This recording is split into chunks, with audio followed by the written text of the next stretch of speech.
Yo, salut mes petits Moogies, j'espère que vous allez bien. On se retrouve aujourd'hui pour la review semi-live du chapitre 508 de Fairy Tail. Et un chapitre, alors j'attends de le lire tout simplement, de finir la lecture pour pouvoir vous donner mon avis global, mais dans l'ensemble, pour l'instant, il est très bon. Franchement, il est excellent, parce qu'il a réussi à nous prendre à surprise. Voilà, par surprise, notre cher Mashima, on était les trois quarts dans les commentaires, on était là à dire que le chapitre, donc qui s'intitule Plaisir et agonie, ça allait viser Aileen par rapport à son comportement vis-à-vis d'Erzad, ça qu'elle allait la torturer, qu'elle allait prendre du plaisir à lui faire du mal, alors que pas du tout, on a fait une énorme pirouette de malade mental pour tout vous dire, et on est revenu sur un perso vraiment que j'attendais vraiment impatiemment de voir en action. On l'avait déjà vu un petit peu avec Di Maria, même si on n'avait pas eu grand chose, mais quand même, et là, ses pouvoirs commencent un petit peu lentement à se dispatcher. J'ai déjà une petite idée, mais j'attendrai voilà, d'avoir fini cette lecture complète du chapitre pour vous donner mon avis global par rapport à ça, même si je pense qu'on doit tous à peu près être d'accord par rapport à ça. Et déjà, le point important, alors certains voilà, vont l'apprécier, d'autres pas, mais on a deux, trois petites pistes par rapport à ses origines, voilà, parce qu'il mentionne le père et tout, donc voilà, on pourrait peut-être penser que c'était un frère, un cousin, voilà, membre de la famille de Zeref, vu qu'il a le prénom de Dragnil, enfin, le nom de famille, pardon, Dragnil.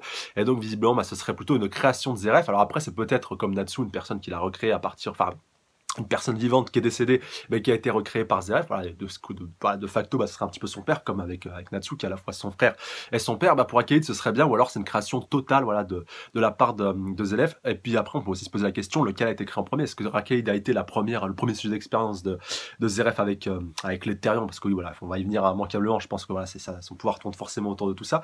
Encore une fois, quand tu vois comment il interagit avec les autres protagonistes, même si c'est vrai, en plus, on n'a pas encore vu Grey Natsu par rapport à leur perception justement de sa magie. Donc voilà, on va voir tout ça aussi en détail. Et donc oui, comme je disais, la grosse question, savoir lequel des deux a été créé en premier, Arcade et puis Natsu. Et puis à un moment donné, forcément, on aura, je pense, l'affrontement Arcade contre Natsu, mais transformé en N, sinon ça serait pas marrant. Et en plus, ça fera encore une fois l'opposition, la lumière de Arcade contre N, voilà, vraiment Natsu avec l'Etherion, vraiment démoniaque, et puis voilà, avec ses flammes noires. Donc, ça ferait vraiment une très belle dualité entre les deux, même si je pense pas que ce soit pour tout de suite, et j'espère pas que ce sera tout de suite, parce qu'on a encore d'autres choses à voir. Mais donc voilà, Arcade qui a décidé de passer aux choses sérieuses, donc contre les frangines, donc Angel et puis sa petite sœur Yokio, même si elle a toujours un peu de mal à la reconnaître en tant que sœur et tout, bon là on sait qu'elle complexe à mort par rapport au chemin qu'elle a pris, non je suis pas ta sœur et tout, enfin voilà, ça c'est le petit running gag qui nous fait plaisir. Et du coup c'est elle qui va en faire les frais directement par rapport à Arcade. Alors je sais pas pourquoi c'est, après c'est peut-être voilà, Mashima a décidé de prendre ces deux là pour faire un petit peu la démonstration des pouvoirs de Arcade, parce que ça aurait pu être, comme on l'a vu au début du chapitre, ça aurait pu être Rogue et puis Minerva, à moins qu'il leur ait destiné quelque chose d'autre et qu'ils justement auront un petit rôle à jouer peut-être pour essayer de vaincre Arcade, parce qu'on voit que tous les personnages ne sont pas affectés par la magie de Arcade, même si on ne sait pas encore avec exactitude ce que c'est, même si je pense qu'il y a très forte chance que ça tourne autour de l'Etherion, vu que Wendy et puis notre cher Arzan ne sont pas affectés. D'ailleurs, il me semble que Wendy, on avait déjà vu durant l'arc Tartaros qu'elle n'était pas affectée justement par l'Etherion, de mémoire. Après, voilà, faudrait peut-être que j'aille revérifier de ça. De toute façon, je vous dirai de ça avec plus de détails dans les commentaires après. La fin de la review, enfin j'espère qu'on aura quand même notre petit complément en fin de chapitre. Et du coup, oui, je voulais revenir vraiment sur ce début de chapitre avec Rogue et puis Minerva, parce que c'est vrai, on peut se demander pourquoi directement refaire un retour là-dessus, à part pour nous montrer que la situation avec les historiens est terminée, voilà, même God Serena et tout, c'est terminé, voilà, il n'y a plus fin de l'histoire, plus personne à circuler, il n'y a plus rien à voir, quoi, j'ai envie de vous dire. Et c'est vrai que voilà, avec que ce soit God Serena ou même Inbel, on n'a pas encore eu de notes définitives par rapport au fait qu'ils sont morts, est-ce qu'ils sont vivants, tout ça, voilà, on est un petit peu dans le flou, même si c'est vrai que je ne verrais pas trop d'intérêt de les faire revenir. Puis Serena, c'est pour qu'il se reprenne un troisième one shot, c'est pas la peine, enfin, parce que là franchement s'il revient et qu'il est sérieux, enfin quelque part c'est ce que les fans ont envie de voir, même moi quelque part c'est un petit peu aussi ce que j'ai envie de voir, mais ouais, il a tellement pas été respecté, puis on est tellement concentré sur d'autres choses, on est vraiment passé à une étape au-dessus que je sais pas si ça passerait bien, à part, ouais, faut voir ce que Mashima a prévu, s'il veut vraiment le garder comme running gag jusqu'à la fin, ou si est-ce qu'il veut le faire revenir et qu'il soit un minimum sérieux à un moment donné. On sait pas, on verra bien encore une fois le moment venu. Et même si c'est vrai que là le fait que l'Historia soit définitivement dispatché peut encore une fois nous faire poser de questions, parce que c'est vrai que God Serena était mort, il est revenu en tant qu'Historia, et là les Historiens ont été dispatchés, donc Nineheart semble bien lui aussi. Ouais, c'est vrai qu'on peut aussi se poser la question par rapport à, c'était pas par rapport à God Serena, c'était par rapport à Nineheart, voilà, est-ce que Natsu a la one shot au point de le buter ou pas, voilà, c'est un petit peu la question qui subsiste. Et du coup là par rapport aux autres Springan, il reste aussi Elfman et puis Miragen qui étaient en train d'affronter Agile et puis Jacob, donc on n'a pas retourné là-dessus, donc pour l'instant ces combats ont l'air de continuer, mais c'est vrai qu'aux dernières nouvelles il me semble bien que Miragen était un petit peu en difficulté. En plus elle avait eu sa blessure, si je dis pas de bêtises, à l'abdomen, que Brandnish l'avait rétréci, donc voilà, toujours cette petite menace de ce côté-là. En tout cas voilà, vraiment, après tout le reste du chapitre on va enchaîner, donc plaisir et agonie, donc voilà, on voit en plus que tous les mages au moment où ils sont affectés par la magie de Arcade, donc quoi, qui s'étend un petit peu partout, un peu comme Ferrilo d'ailleurs, il le précise Arcade, que s'il sert de sort c'est un petit peu pour répondre justement à la lumière d'effet de Macaron, donc c'est un petit peu le contre-sort parfait, quelque part la lumière d'effet bat tous les adversaires justement qui sont opposés à Fairy Tail. D'ailleurs, justement, j'ai bien beaucoup aimé Minerva et puis qui dit punaise, c'est bien qu'on soit lié à Fairy Tail et tout, voilà, Fairy Tail maintenant ça peut nous être utile. Preuve aussi que Fairy Tail a été utilisé, enfin a été vu par tout le champ de bataille, que justement ça a causé beaucoup de pertes, et c'est aussi un autre argument dont se sert Arcade pour pouvoir se servir justement de son sort et puis de sa magie. Enfin, en tout cas, je pense que ça doit être une de ses plus puissantes magies, si ce n'est la plus puissante, en tout cas au niveau des attaques et air d'effet. Du coup, ça affecte tout le monde. Donc voilà, oui, même maintenant que j'y pense, même Minerva et Rogue, voilà, en revoyant un petit peu le scan, donc voilà, même eux, ça va les affecter. Puis on voit que ça affecte pas ceux qui n'ont pas de magie ou qui n'ont pas vraiment développé, un peu comme Roméo, voilà, qui est encore un peu petit. Et par contre, voilà, ça c'est un point qui m'a fait, après relecture du chapitre, c'est vrai que je l'avais pas tilté directement, mais regardez avec Gildars, donc voilà, bon, Gildars, c'est vrai qu'il est un petit peu, encore une fois, qui illustre parfaitement plaisir et agonie, donc voilà, il est content de ce qu'il a, mais en même temps, il peut plus combattre, donc voilà, c'est assez handicapant. Pareil pour Luxus, pareil pour Mavis aussi, voilà, qui est revenu maintenant qu'elle a été libérée de l'Humaine Histoire. Et maintenant que j'y pense, Kana justement qui lui pose son pas semble pas affecté. Alors est-ce que c'est justement parce qu'elle a le tatouage justement de Mavis et puis de la punaise, de la lumière d'effet, voilà, pas que je confonde. Parce que c'est vrai qu'on peut aussi se poser la question, ça affecte pas les nanas et tout. Et même après en revenant un petit peu sur Aileen, en zoomant un petit peu, donc on voit que Natsu et puis Grey, voilà, ils tombent un petit peu de fatigue, mais Lucy a pas l'air non plus d'être affectée comme Erza et puis comme Wendy. Donc voilà, visiblement certaines nanas n'ont pas l'air d'être affectées. Bon, après, pour Erza, c'est la même constitution que Aileen, logiquement, elle ne devrait pas être affectée. Pour Wendy, on avait déjà vu ça aussi par le passé. Pour ces deux-là, ça peut s'expliquer, mais pour Lucy, même si on n'a pas trop vu encore dans le détail, voilà, on peut se poser la question. Même Aileen, voilà, elle était choquée justement que ça les affecte pas, tout ce beau monde. Même les Xyz ne sont pas affectés visiblement, donc voilà, pour l'instant on a un petit trio de nanas qui semblent résister, donc à savoir Wendy, Erza et puis Kana, et peut-être Lucy. Alors c'est vrai qu'on n'est pas trop rentré dans le détail, alors on va peut-être voir ça d'ici la fin du scan, jusqu'au moment, voilà, c'est là où j'ai arrêté justement la lecture, où Zeref, voilà, va commencer à être un petit peu saoulé. Alors est-ce qu'il est affecté, parce qu'on voit qu'il se touche un petit peu la tête, alors ça y est, est-ce qu'il est affecté lui aussi, donc voilà, quand il lui dit Arcade il suffit, donc voilà, à tel point, tu vois, par télépathie et tout, il est capable de l'entendre, et donc il lui dit nos alliés souffrent également de ta magie. Ça c'est une bonne précision, et peut-être que lui aussi est affecté.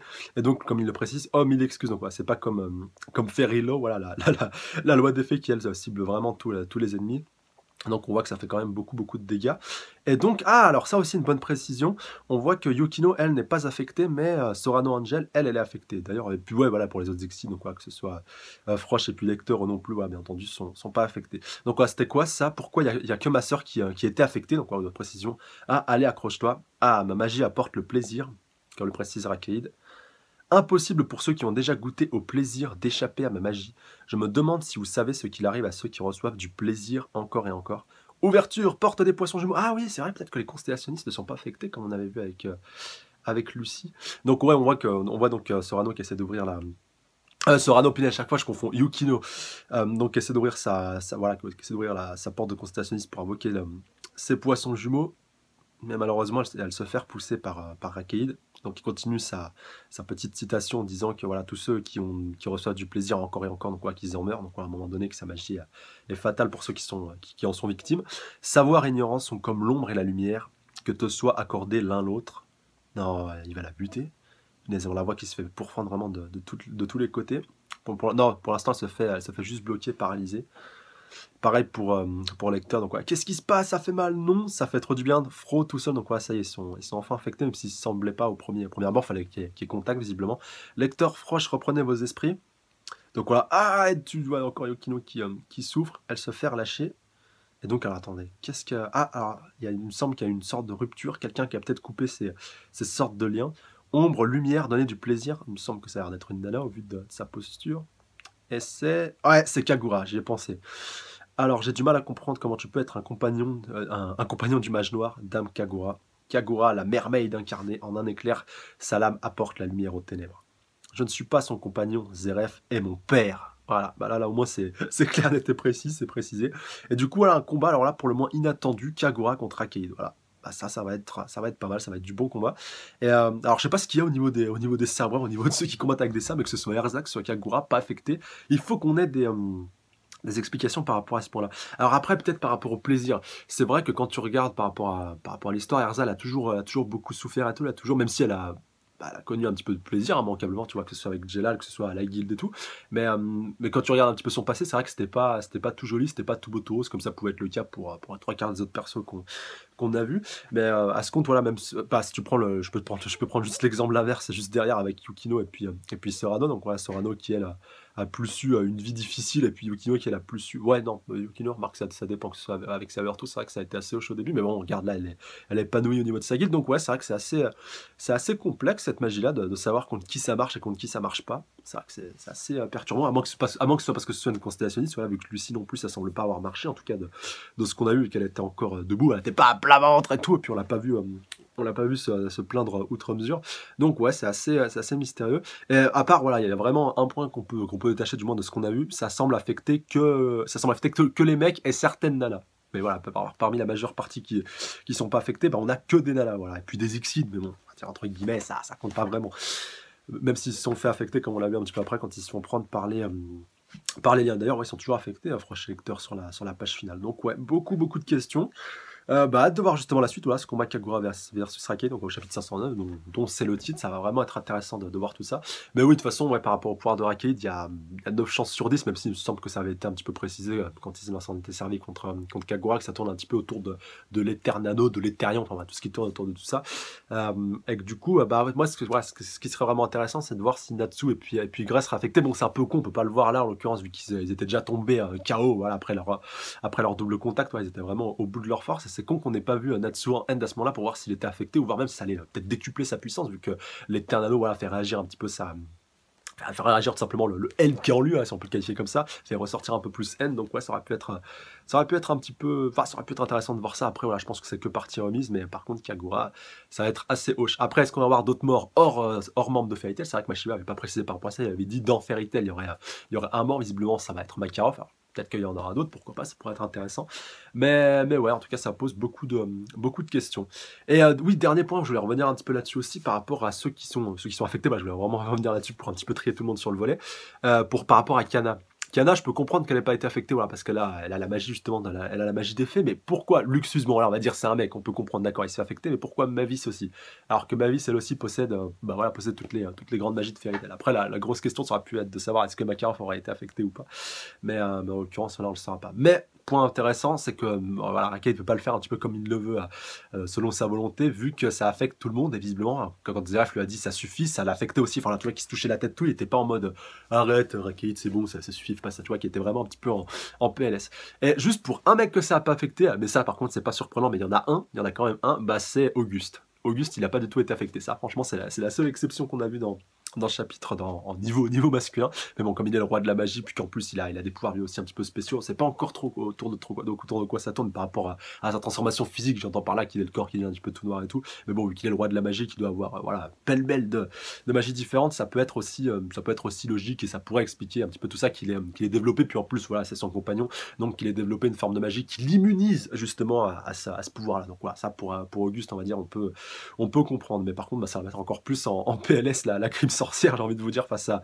Auguste, déjà qu'ils n'étaient pas très vaillants. Voilà, même Jia était totalement surpassé, ce qui prouve encore une fois toute la puissance de notre cher Auguste. Donc voilà, notre petit gros, enfin notre gros trio de Springan final, en tout cas celui que je considère comme le top 3, voilà, des plus puissants.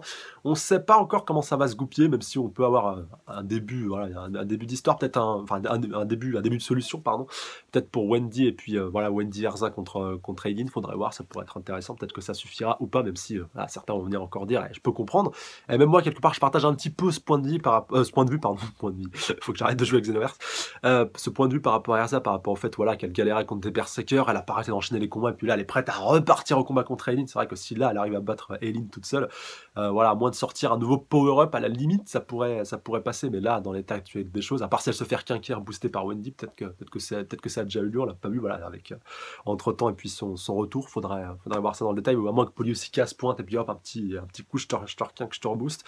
Mais c'est vrai que là, Erza, si elle arrive à battre Aileen, ça serait assez hoche, voilà, au vu de son état actuel, et puis au vu des combats qu'elle enchaînait, puis de sa fatigue, voilà, parce qu'au bout d'un moment, puis en plus, ouais, et encore plus, j'ai oublié le point le plus important, bah ouais, le fait d'avoir stoppé les deux attaques, Mashiba, elle a pas pu insister plus que ça. Je vais juste reprendre le scan, voilà, pour revérifier un petit peu tout ça avec vous, mais c'est vrai que ouais, il a pas insisté outre mesure sur ce point-là, je veux dire, par rapport aux bras qui ont été affectés. Voilà, t'as un bras qui est gelé, qui commence un petit peu à partir en glaçon, et puis t'as un autre bras qui a été cramé, puis après, plus rien visiblement. Donc ouais, ça aussi, c'est assez bizarre, faut voir ce qui va prévoir. En plus, ouais, Erza, elle peut toujours manier son épée, à moins qu'elle va y laisser un bras et tout. Mais ouais, je sais pas, c'est assez surprenant en l'occurrence, voilà. Après, tout dépend de ce qu'il a prévu par la suite ou en explication, je sais pas, c'est assez bizarre. Et donc oui, ouais, pour Crime Sorcière, j'ai refait un petit focus dessus, ouais, Jalal, voilà, est à terre, et donc ouais, pour Auguste, à mon avis, il va peut-être soit il va les finir, soit il va décider de partir sur un autre champ de bataille. Par contre, juste petite précision par rapport à Erza, Mashima n'a pas fait de gros plans sur ses bras. Donc voilà, alors peut-être que voilà, je sais pas, peut-être il a gardé encore deux trois trucs sous le coude, mais quand même Erza est quand même capable de manier l'épée, donc elle était prête à partir au combat, mais voilà, c'est vrai qu'il sait pas trop, je sais pas encore, je sais pas ce qu'il a décidé de prévoir par rapport à Erza, mais c'est vrai il y a ce petit problème là, je veux dire, voilà, il y a certains trucs qui passent, mais là ça sera un peu hoche quand même. Après. Wait and see, on verra bien comme on le dit sur. Voilà, j'espère en tout cas que cette review vous aura plu. Bah, j'attends la réaction plus dans les commentaires par rapport à ça pour qu'on puisse en débattre, interagir, spéculer, et pourquoi pas théoriser. Dites-moi aussi ce que vous pensez de ce combat à Kagura contre Akali. Est-ce que vous pensez que ça pourrait être intéressant? Est-ce que Kagura pourrait peut-être avoir un atout qui pourrait lui donner l'avantage face à Akali, même si je pense pas qu'elle gagnera non plus. Voilà, ce sera pas elle qui le vaincra. Je pense que ce sera plus que ce sera Natsu en end à un moment donné. Mais quand même, voilà, ça pourrait être un combat intéressant. Et puis même, peut-être qu'on va switcher sur d'autres champs de bataille. Donc, donnez-moi votre avis global dans les commentaires par rapport à tout ça. Sur ce, j'embrasse bien fort sur le bout de la truffe et je vous dis à la semaine prochaine. D'ici là, prenez soin de vous. Salut à tous. Sayonara.